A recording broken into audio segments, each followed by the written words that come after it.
Vous écoutez le podcast de Collection Miwa.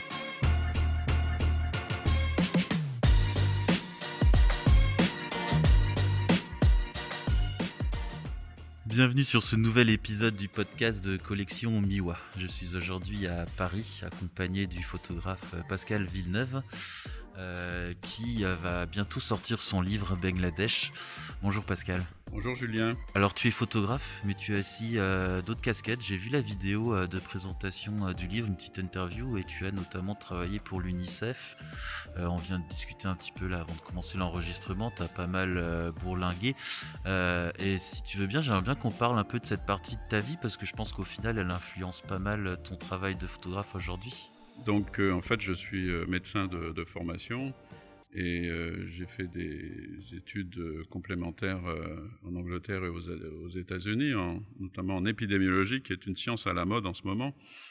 Et par la suite, j'ai travaillé donc pendant 30 ans pour l'UNICEF, qui est le Fonds des Nations Unies pour l'enfance. Et à ce titre, j'ai donc travaillé dans de nombreux pays, principalement en Afrique, mais également en Asie, y compris donc au Bangladesh, mais aussi à New York et puis à Genève. Donc j'ai bourlingué un petit peu partout, effectivement. Alors Pascal est très modeste, mais si je ne dis pas de bêtises, tu étais directeur de l'UNICEF à New York ? Alors j'étais directeur de la santé à New York, donc responsable de la santé pour l'organisation donc à New York. Un gros morceau déjà. Et ensuite, tu as été pour l'UNICEF au Sénégal et au Bangladesh, c'est ça ? Alors, j'ai été représentant de l'UNICEF dans plusieurs pays. Mon dernier poste était en République démocratique du Congo, qui est l'un des plus gros programmes de l'UNICEF. Mais avant ça, j'étais au Bangladesh et donc j'y suis resté 3 ans, entre 2012 et 2014. Et donc, lors de mes visites sur le terrain, j'emmenais toujours mon Leica. J'avais fait l'acquisition d'un Leica M9, donc digital, et donc je l'emmenais avec moi quand je faisais mes virées sur le terrain pour prendre des photos. L'avantage du Bangladesh, on va peut-être y revenir, mais c'est un pays très photogénique, avec beaucoup de contrastes entre le milieu urbain, le milieu rural, et où les gens sont très, très sympathiques et ils se prêtent volontiers à des séances de photographie. Ils adorent se faire photographier, donc un peu le rêve pour tout photographe. J'imagine qu'avec ton poste, tu as eu accès à des scènes de vie ou des événements qui sont peut-être un peu plus difficiles d'accès pour le voyageur de passage. Tu as quelques anecdotes comme ça à nous raconter ? Alors oui, évidemment, bon, d'abord par mes fonctions, j'étais amené à visiter un peu toutes les différentes parties du Bangladesh. Évidemment, certains sans doute ont entendu parler du Bangladesh comme une destination où les bateaux en fin de vie viennent pour être mis en pièces en fait et être recyclés. Donc il y a une bande côtière d'une vingtaine de kilomètres autour de Chittagong où il y a une centaine, je crois, de chantiers où ces énormes bateaux, des pétroliers, des minéraliers, des porte-containers sont échoués et pendant à peu près 3 mois, ils vont être désossés complètement. Alors c'est une industrie lourde, c'est une industrie qui est dangereuse pour les milliers de travailleurs qui sont là. Et l'accès est assez difficile, donc j'ai pu y avoir accès. J'en ai tiré quelques photos qui sont présentées dans le livre. On va parler un petit peu de ton livre. Donc tu as décidé d'auto-éditer. Tu as cherché à passer par un éditeur ou l'auto-édition a tout de suite été dans le projet? Alors, je dois dire que j'ai d'abord travaillé avec... en fait, c'est un projet qui a eu en gros 3 étapes. La première a été de faire le choix des photos, évidemment, à partir de mon fond photographique. Et j'ai travaillé ensuite ces photos avec un retoucheur américain que j'avais connu à Santa Fe lors d'une formation. Et puis ensuite, eh bien, j'ai voulu en faire un livre. Et là, la question s'est posée est-ce que je le fais aux États-Unis ou est-ce que je le fais en France? Et puis assez rapidement, en faisant à travers certains contacts et également en faisant une recherche sur Internet, j'ai considéré que le plus simple, le plus rapide était sans doute de le faire en auto-édition et avec donc Escourbiac comme imprimeur. Voilà, donc je n'ai pas vraiment cherché à contacter des maisons d'édition. Je savais que, étant nouveau un peu sur le marché et n'ayant pas de réputation particulière, mes chances étaient relativement minces. Et comme j'avais à cœur de le sortir assez rapidement, j'ai décidé de le faire en auto-édition. Alors c'est pas pour nous déplaire parce que sur Collection Miwa, on aime bien les livres auto-édités, c'est un petit peu la base du projet. Et puis c'est mon propre livre en auto-édition qui a fait démarrer toute cette aventure. Alors ce livre, tu ne l'as pas fait complètement tout seul, tu as été accompagné par Yegan Mazandarani, que nous avons déjà eu plaisir d'écouter dans le podcast, qui a également auto-édité un super livre Paria, donc on en avait déjà parlé, je vous invite à réécouter l'épisode. Mais donc tu as été aidé par Yegan. Comment s'est passée la rencontre et explique-nous un petit peu tout ça. Alors en fait, j'ai connu Yegan à travers John Briens, qui est le conseiller commercial et artistique de Escourbiac. Il nous a mis en contact car Yegan en fait voulait en savoir un petit peu plus sur mon passé professionnel à l'UNICEF. Et donc c'est comme ça que l'on a fait connaissance. Et puis de fil en aiguille, je lui ai proposé une collaboration autour du lancement en fait du livre et de sa promotion. Et Yegan a accepté avec enthousiasme. Et je dois dire que ça a été une collaboration en tout cas très très excellente. J'ai appris beaucoup de choses de lui et aussi il m'a apporté un certain nombre de contacts dont vous, Julien. Donc voilà. Alors le monde de l'auto-édition est petit. John, si tu nous entends, un grand bonjour. Donc John a également été interviewé sur le podcast. Et c'est John qui m'avait conseillé aussi de prendre contact avec Yegan. Donc c'est un très petit monde, mais un monde très sympa. Donc tu disais que Yegan t'a aidé dans la promotion et la sortie, et il t'a accompagné dans la sortie du livre. Il n'est pas intervenu dans le design du livre en soi. Alors non, mais pourquoi pas à l'avenir. Je pense que son expérience est très intéressante. Je pense à la mise en page de son livre en particulier, Paria, et je trouve très très intéressante. Je pense que il y a certains aspects de son livre que dont j'aimerais bien m'inspirer peut-être lors de mon prochain livre. Mais non, j'ai en fait j'ai produit ce livre tout seul en fait. Alors moi je retiens un truc, c'était normalement la dernière question du podcast, mais donc il y a un prochain livre.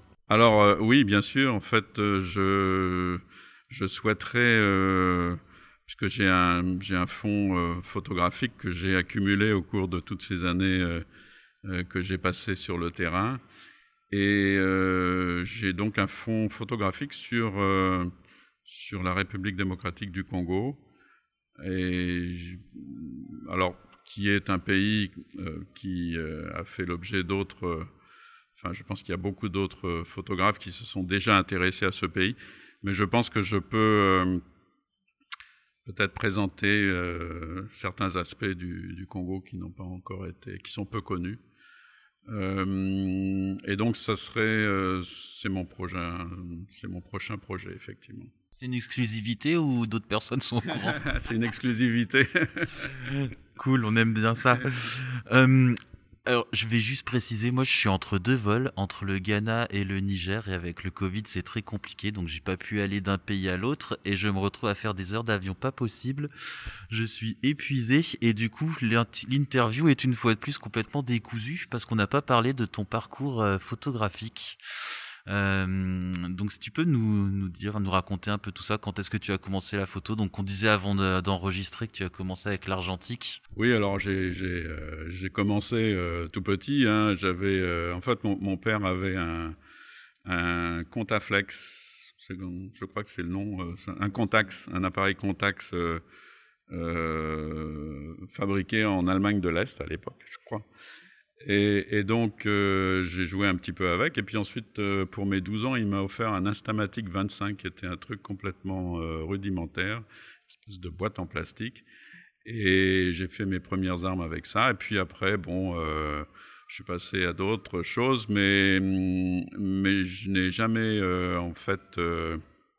fait du développement en chambre noire. Donc ça, c'est un aspect que je n'ai pas fait.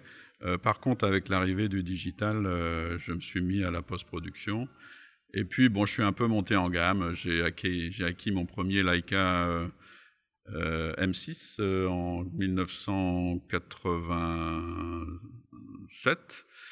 Et puis ensuite, je suis allé jusqu'au M9. C'est avec un M9 que j'ai fait les photos au Bangladesh. Et malheureusement, il y a un peu plus d'1 an maintenant, en voulant prendre une vague au bord de l'eau chez moi à Dinard, il est tombé dans l'eau de mer, et donc en l'espace de 24 heures, il a été inutilisable. Et donc je suis passé à autre chose. Maintenant, je suis avec un appareil Fuji, qui est excellent. Je ne peux que confirmer, parce qu'on a le même en moyen format, donc... tiens, on parle jamais technique dans ce podcast, on pourrait un peu. Tu notes une différence entre le plein format, donc 24-36, et le moyen format, au niveau visuel sur tes photos? Je suis pas suffisamment expert pour pouvoir l'affirmer de façon catégorique. Ce qui est sûr, c'est qu'avec un capteur, je crois qu'il fait à peu près 1,5 fois la taille d'un capteur normal, et puis une définition à 50 mégapixels. On parlait tout à l'heure du fait que maintenant il est possible, avec un tel niveau de définition, de zoomer encore plus en quelque sorte, même si on dispose d'excellents téléobjectifs, on peut encore plus zoomer justement en faisant, comment on dit ça en français, en recadrant la photo. On a une telle puissance, une telle réserve de pixels sous le pied qu'on peut se permettre de recadrer, et donc en fait de zoomer encore plus. Et je trouve que ça, c'est vraiment un aspect assez intéressant de l'évolution de la technique en digital. Alors pour en revenir plus sur la photo en elle-même, il y a une question que j'aime bien poser. Est-ce que tu te souviens de la toute première photo que tu as faite? Oh, je pense que c'était une photo de famille. Je viens d'une famille nombreuse, de frères, de sœurs. Je pense que c'était une photo de mes frères et sœurs, je pense. Rien de très extraordinaire, mais j'étais très fier de l'avoir fait avec mon petit boîtier. Et dans les souvenirs, cette photo, elle était réussie? J'aime bien poser la question, c'est rigolo, parce que moi, par exemple, je me souviens de la mienne, elle était complètement ratée, mais je l'adore. En fait, je l'ai toujours, hein, c'est un tirage noir et blanc. qui n'a pas trop pâli en fait. Et le cadrage est pas trop mal réussi, je dois dire. Je ferais peut-être pas mieux maintenant. Voici quand même la pratique avec le temps, elle s'améliore. Alors il y a une autre question que j'aime bien poser, et elle en dit en général assez long sur le type de photographe que tu peux être. Combien de temps ton appareil photo peut-il rester dans le sac sans que tu n'y touches ? Alors maintenant c'est compliqué parce que en fait... Alors hors Covid, hors Covid. Hors Covid. Non, c'est-à-dire que en fait la complémentarité entre un appareil comme celui que nous avons tous les deux, qui est quand même, qui n'est pas très lourd, mais qui est quand même qui est quand même pas léger non plus, qui est un peu encombrant, et puis un iPhone fait que malgré tout j'ai quand même tendance à faire beaucoup de photos avec mon iPhone. Et je pense qu'il y a quelque part une complémentarité assez intéressante entre ces deux moyens. Et évidemment, avec un iPhone, on ne va pas pouvoir faire des agrandissements très, très importants. Donc sur des projets, c'est-à-dire que pour répondre plus directement à ta question, je pense que sur des projets bien précis, je vais évidemment utiliser l'artillerie lourde. Mais quand je me promène dans la rue, je n'hésite pas à utiliser mon iPhone pour faire des choses qui sont quelquefois assez intéressantes. Du coup, tu utilises ton téléphone comme un vrai appareil photo. Tu prends soin, tu soignes ton cadrage. Oui, non, absolument. Et en fait, il y a maintenant, je crois qu'il y a des formations. D'ailleurs, je reparle de cette institution qui est à Santa Fe au Nouveau-Mexique, qui est une institution qui s'appelle Santa Fe Workshops et qui organise des ateliers qui durent généralement une semaine sur des aspects très différents de la photo, qui vont du portrait à l'éclairage, en passant par le tirage haute définition, etc. Et tous les ans, ils organisent une formation d'une semaine sur justement l'optimisation des moyens photographiques apportés par les téléphones mobiles pour faire des photos d'art, entre guillemets. Je pense qu'il y a en fait, il y a une école qui est un peu en train de se développer autour de ce moyen qui est dans l'air du temps, évidemment. C'est super intéressant, mais ça va m'obliger à modifier ma question du sac, justement.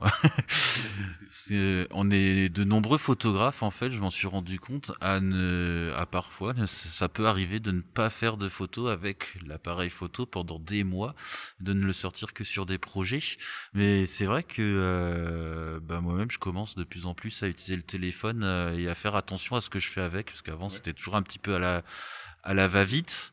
Ouais. Et c'est vrai que je commence à faire un peu attention, surtout là que Profoto, là, une marque de flash que j'utilise, a sorti des flashs compatibles Bluetooth et on peut déclencher les flashs avec le téléphone. Et c'est assez incroyable. On a un énorme flash, un tout petit appareil photo, mais c'est assez bluffant. Mais ouais, ça va m'obliger à repenser ma question.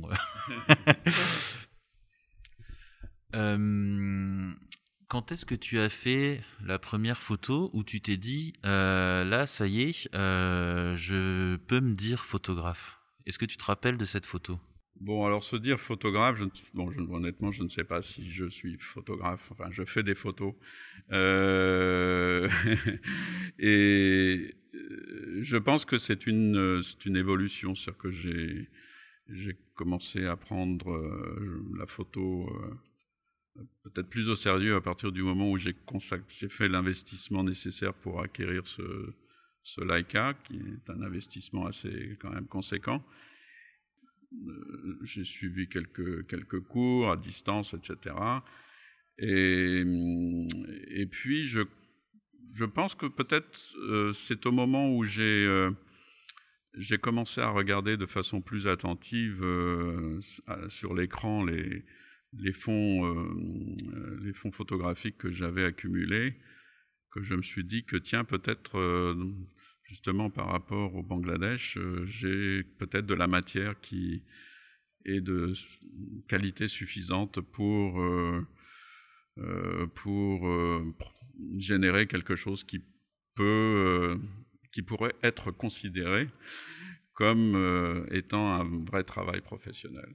C'est marrant parce que je rencontre de nombreux photographes qui ont eu ou qui ont du mal à se décréter photographe. On en avait parlé également avec Yegan quand on avait... Alors je sais plus si c'est dans le podcast ou avant le podcast. On avait beaucoup parlé aussi avec Yegan.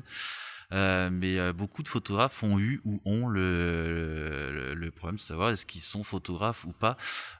J'ai vu ton travail, tu sors un livre, pour moi t'es photographe en fait, parce que est-ce que ce qui va définir un photographe, est-ce que c'est finalement la qualité de l'image et ce qui est produit ou l'intention qu'il y a derrière? Parce que quand on regarde son fond d'image, quand on commence à faire des shoots en fonction d'un projet dans le but de faire un livre, on est photographe.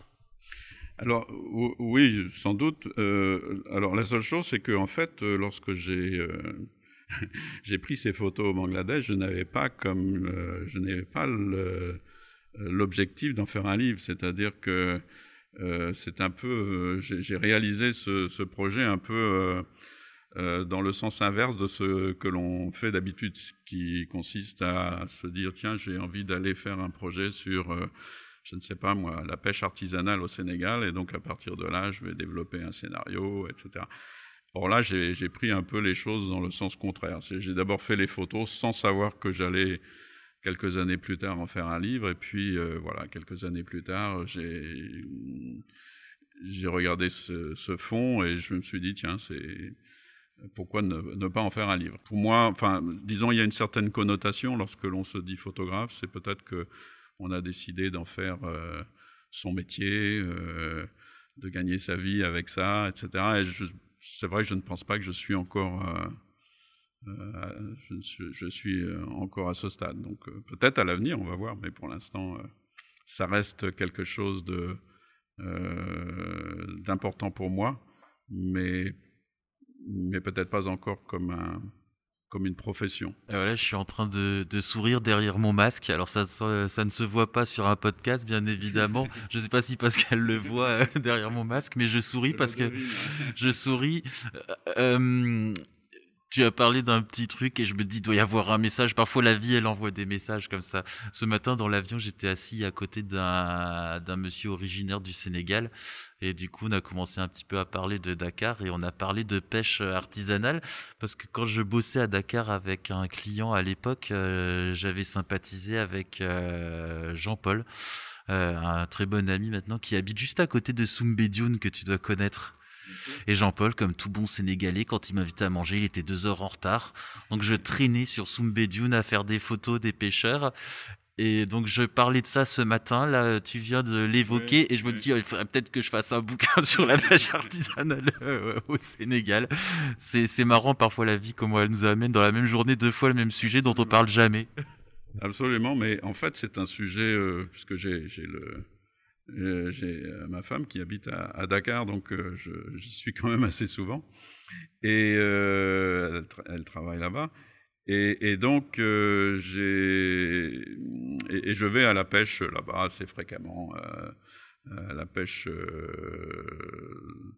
au large de Dakar. Et je me suis intéressé à justement cette économie de la pêche qui souffre beaucoup en ce moment, pour beaucoup de raisons, notamment de la surpêche provoquée par l'exploitation, l'exploitation un peu, comment dire, anarchique, peut-être des eaux. Des eaux dans cette partie du monde, et donc de la raréfaction de la ressource, et aussi évidemment de l'impact du Covid sur la vie économique au Sénégal. Et donc je me suis dit que ça pourrait en fait être un sujet intéressant que de montrer un petit peu les difficultés que rencontrent à l'heure actuelle ces milliers pêcheurs en fait, les qualifier d'artisanaux est un petit peu sous-estime à mon avis leur professionnalisme et leur courage aussi, parce que ce sont des eaux souvent assez agitées, et il y a un vrai risque que d'aller pêcher dans ces eaux-là. Et je pense que c'est un vrai sujet photographique, un sujet intéressant, qui est d'actualité. Effectivement, c'est agité. J'avais eu l'occasion de faire un tour en mer. Tu dois connaître le restaurant La Cabane des Pêcheurs sur la plage Gengor. Voilà. Qu'à l'époque où il y avait Jérémy et sa femme qui géraient le restaurant, j'avais eu l'occasion de partir en mer avec des clients de chez eux et je suis pas un habitué de la mer. J'étais revenu un petit peu vert, on va dire. Alors là, on s'éloigne un peu de la photo, mais bon, ce qu'il y a de bien avec la photo, c'est qu'on peut aborder tous les thèmes. Finalement, c'est un métier qui peut amener à tout. Je voudrais qu'on revienne un peu sur l'auto-édition de ton livre. Donc, je disais tout à l'heure, l'interview est complètement décousue. C'est le deuxième que je fais comme ça, mais finalement, c'est pas plus mal. Au début, je préparais mes interviews. Alors déjà, ça me prenait un temps monstre. Et interviewer, c'est pas mon job à la base, et je me suis rendu compte que j'étais pas à l'aise, que ça me prenait vraiment beaucoup de temps, que c'était compliqué. Et finalement, je préfère faire ça un petit peu comme une discussion entre deux photographes, parce que finalement, on est intarissable. On peut parler pendant des heures, et puis je pense qu'une majorité des gens qui écoutent sont photographes, donc ça leur va bien aussi, j'imagine. Donc revenons un petit peu sur ton livre.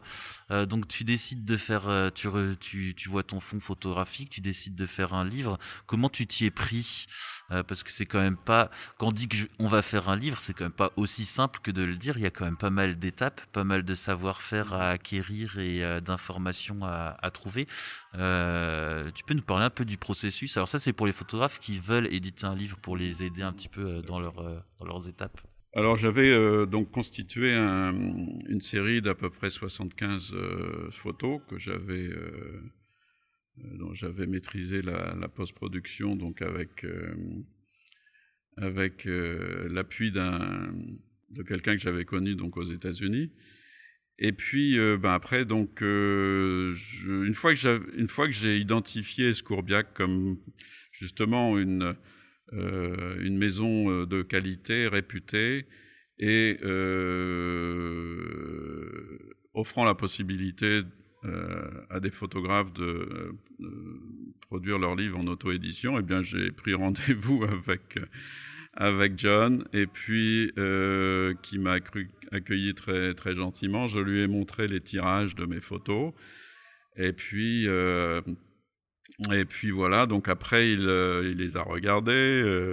Moi je le regardais pour savoir quelle était sa réaction. Et enfin sa physionomie a été plutôt positive après avoir vu mes photos. Donc c'est à ce moment-là qu'on a commencé justement à parler un petit peu de cette possibilité. Et puis les choses se sont passées finalement assez naturellement. Évidemment, il m'a guidé, il m'a mis en contact avec des collègues à lui pour tout ce qui relève de la mise en page, le recadrage des photos. Et puis aussi, John a été d'un très grand conseil par rapport justement à la séquence, au séquençage des photos, parce que ça c'est une chose ça a l'air un peu bête, mais en fait c'est très, je dirais pas que c'est compliqué, mais c'est très difficile de faire un choix en termes parce qu'il faut raconter une histoire à travers les photos que l'on séquence dans le livre. Donc il faut imaginer un narratif, c'est un peu comme écrire un livre, quoi, sauf qu'on l'écrit avec des photos et finalement assez peu de texte. Donc ça, c'est aussi une partie très intéressante du projet, c'est-à-dire de développer de créer cette histoire à travers les photos, et donc d'ordonner les photos en conséquence.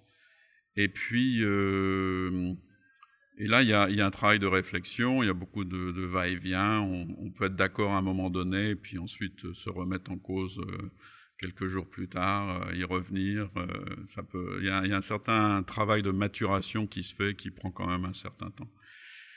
Et puis voilà, donc après, une fois que les choses se calment finalement assez naturellement, et puis le graphiste d'Escourbiac entre en jeu pour proposer donc comment on appelle ça, un chemin de fer avec le cadrage des différentes photos. Et puis, une fois que tout ça est fait, vient le jour J, c'est-à-dire l'impression des planches. Et donc, je me suis déplacé à l'imprimerie dans le sud-ouest pour assister donc à l'impression des planches. Et ça, c'est un grand moment parce qu'on voit son travail se concrétiser. Alors, il y a toujours la possibilité de faire quelques modifications de dernière minute, mais généralement, on est là juste pour signer les bons à tirer, et puis voir les planches s'imprimer. Voilà. Puis après, il faut encore attendre un peu pour que les livres, comment on appelle ça, les reliures soient faites, qui ne sont pas faites sur place, sont faites en Italie, dans mon cas précis. Et puis voilà, donc en fait, entre le moment où j'ai rencontré John et le moment où j'ai pris livraison du livre, il s'est passé à peu près 5 mois, 5-6 mois. Ouais, c'est la moyenne en général, 5-6 mois pour un livre auto-édité. Comment tu as procédé pour l'editing des photos? Tu as tout imprimé et tu les as disposées sur une grande table comme moi, et ta femme, elle en pouvait plus de te voir modifier tout le temps, ou comment t'as fait, toi? Oui, j'ai fait ça. J'ai fait ça, et il y a beaucoup de... Alors justement, c'est un va-et-vient incessant entre différentes versions du chemin de fer, entre le premier et le dernier. Et puis bon, alors j'avais pris la décision de mélanger en fait des photos en couleur et des photos en noir et blanc. J'ai pris ce parti pris, qui je pense est pas mal. Donc ça aussi, ça influe sur le rythme, voilà. Des photos. Et puis en fait, au départ je voulais qu'il y ait une photo toutes les 2 pages, en fait, pour qu'il n'y ait pas d'interférence lorsque le lecteur lit le livre. Et puis le graphisme a fait d'autres propositions, et je pense qu'il y a un équilibre qui se fait. Beaucoup de photos sont alors certaines photos chevauchent, sont sur 2 pages, d'autres sur 1 page. Il y a quelquefois 2 photos sur 2 pages. Enfin, je pense que le graphiste de chez Escourbiac a trouvé un bon rythme, c'est-à-dire que ça n'est pas monotone. Je pense qu'il y a enfin, je l'espère, un plaisir à feuilleter le livre et à travers cette dynamique en termes de graphisme. Alors je rappelle que nous ne sommes pas sponsorisés par Escourbiac. Après, s'ils veulent nous sponsoriser, je suis toujours d'accord. On a fait les premiers épisodes, surtout, je tombais toujours sur des photographes qui avaient imprimé avec Escourbiac, qui étaient très contents, que ça faisait un petit peu publicité. Mais bon, on n'y peut rien. S'ils sont bons, ils sont bons. Mais on n'est pas sponsorisé. Tu avais une idée précise de ton livre, format portrait, paysage, tu voulais une couverture comme ci, comme ça, ou c'est Escourbiac qui t'a guidé, fait des propositions? Alors j'avais une idée assez précise qui était d'avoir une couverture en toile avec une vignette, une photo vignette au centre. J'ai choisi une toile que je trouve intéressante parce qu'elle fait un peu c'est un ton orange qui est un ton assez chaud, qui fait un peu ethnique avec des reflets un peu. Donc c'est une belle toile qui coûte relativement cher d'ailleurs. Et donc voilà, donc ça c'était un peu ce que j'avais en tête, et je trouve que le résultat est pas mal personnellement.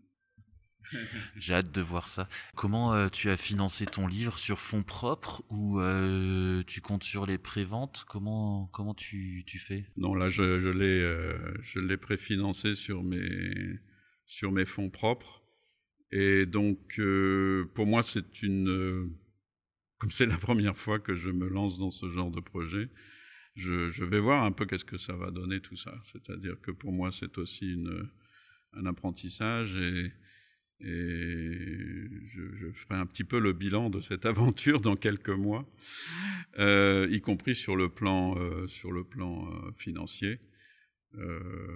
Mais voilà, j'ai voulu me faire un petit peu plaisir aussi à travers ce projet.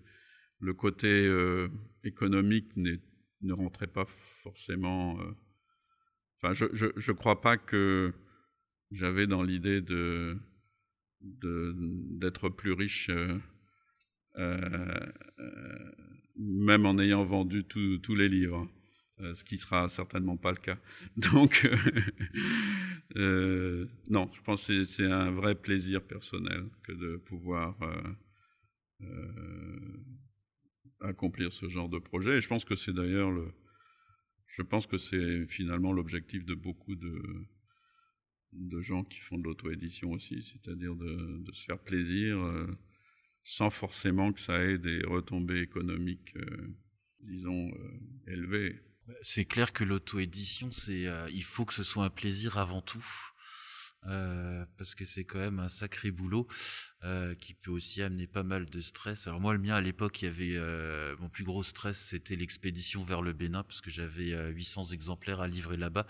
T'as eu des moments de stress aussi pendant toute la phase de conception et impression du livre? Alors, en fait, le stress, il est maintenant. C'est Yegan qui me met la pression. Autour de la promotion du livre, c'est sans doute à l'heure actuelle que je suis le plus stressé de tout le processus. Mais sinon, pendant la production du livre, non, je pense que c'était un peu, je l'ai fait un peu à mon rythme en fait. Donc, j'ai jamais vraiment été très stressé. Je l'ai fait à mon rythme. Je me souviens que le plus gros stress, c'était au moment d'envoyer le fichier définitif chez Escourbiac. Est-ce que c'est le bon fichier? Enfin, pas est-ce que c'est le bon fichier, parce que je savais que c'était le bon fichier, mais est-ce que c'est vraiment ça que je veux envoyer, que je veux faire imprimer? Mais oui, j'imagine qu'avec Yegan, ça doit... Il n'y a pas de temps à perdre, il est hyper efficace. J'ai vu ça sur la promotion de son propre livre, c'était d'une efficacité redoutable. Je pense que tu es à bonne école Voilà. avec lui. Absolument, et je lui ai d'ailleurs dit, écoute, n'hésite pas à me mettre la pression, parce que j'ai tendance à être relativement, comment on appelle, détendu, de façon naturelle. Donc, et je lui ai dit, écoute, n'hésite pas à me mettre la pression. Il m'a dit, c'est parfait, je vais t'en mettre, et il réussit très bien de ce côté. De ce côté-là. Non, c'est un vrai plaisir que de travailler avec Yegan. Donc le livre, on disait tout à l'heure, il va sortir le 15 avril. Pour l'instant, il est disponible en précommande. Et il y a une exposition qui accompagne la sortie du livre, si je ne dis pas de bêtises. Tu peux nous parler un petit peu de cette exposition qui ne doit pas être simple à préparer en ces temps compliqués de crise sanitaire? Oui, effectivement. Donc, à travers justement Yegan, j'ai connu Gilles Cargueret qui travaille à Initial Labo, et donc l'expo va se faire là-bas, et évidemment le contexte est un peu particulier. J'espère que nous aurons des personnes qui seront intéressées de venir voir l'exposition. Alors il y a certaines contraintes évidemment qui sont liées au contexte actuel, mais je crois que c'est intéressant. Alors déjà, en fait, c'était déjà compliqué de passer d'un fond photographique de plusieurs centaines de photos à une sélection de à peu près 75 photos. Et là, c'est encore plus compliqué de passer de 75 photos à une expo. On a sélectionné à peu près un peu moins de 30 photos. Donc là aussi, c'est une expérience intéressante, et aussi de travailler avec Lionel, le tireur d'Initial Labo. Ça aussi, c'est une belle expérience. Tu peux nous donner les dates et le lieu pour l'exposition ? Alors, les dates, ce sera du 15 avril au 30 avril. Initial Labo est situé donc à Boulogne-Billancourt. L'adresse exacte. T'embête pas, on va la trouver. Je la mettrai dans les notes de l'épisode. Exact. Mais en tout cas, c'est pas loin du Bois de Boulogne. C'est juste à côté de Roland-Garros, et c'est dans un quartier très très sympathique. Surtout dans le contexte actuel, c'est un peu, on est encore à Paris, mais un peu à la périphérie quand même. Si on précommande le livre, il sera disponible au moment de l'exposition ? Alors c'est ça l'idée, oui, tout à fait. Tout à fait. Bon, je sais ce qu'il me reste à faire. Écoute Pascal, je te remercie beaucoup. Est-ce que tu veux conclure l'interview ? Tu as quelque chose à rajouter ou des conseils à donner aux photographes qui voudraient éventuellement faire un livre ? Alors d'abord, merci Julien de m'avoir donné l'opportunité de faire ce podcast, et puis et de faire connaissance tout court. Je pense que c'est l'un des grands plaisirs de faire de la photographie, c'est de rencontrer des gens passionnants et d'élargir son champ personnel. Et je crois que ça, c'est l'un des grands bénéfices que l'on tire de ce genre d'aventure. Et sinon, je crois que, en tout cas, moi, j'ai toujours, lorsque j'avais des questions, j'ai toujours eu des réponses. Enfin, j'ai toujours eu des bons conseils de gens comme Yegan, John, toi et autres. Et donc, voilà, s'il y a d'autres, moi, je suis tout à fait disponible pour partager mon expérience avec tous ceux qui souhaiteraient en savoir un peu plus sur mon expérience dans ce domaine très précis de l'auto-édition. Merci Pascal. Alors Collection Miwa, on l'avait monté pendant le premier confinement. Pour rappel, et effectivement, l'idée première était de rencontrer les confrères photographes et puis de discuter autour de l'édition. Donc on est très content d'être encore là un an après, de ne pas avoir lâché l'affaire. Donc merci pour ceux qui ont écouté l'épisode jusqu'au bout. Alors d'habitude je vous demande très gentiment de mettre une note et un commentaire, surtout sur Apple Podcast, parce que ça aide pas mal le podcast, ça améliore les algorithmes. Mais quand je vous le demande gentiment, vous le faites pas. Alors cette fois-ci je vais vous ordonner de mettre une bonne note de 5 étoiles. Non, je rigole, vous pouvez mettre la note que vous voulez, mais 5 étoiles ça nous aiderait beaucoup, et le top c'est les commentaires. Donc je vous retrouverai dans un prochain épisode d'ici 15 jours. Donc si tout va bien, ça sera avec un photographe français qui est établi à Niamey et qui fait un chouette travail aussi. À bientôt, au revoir. Au revoir Julien.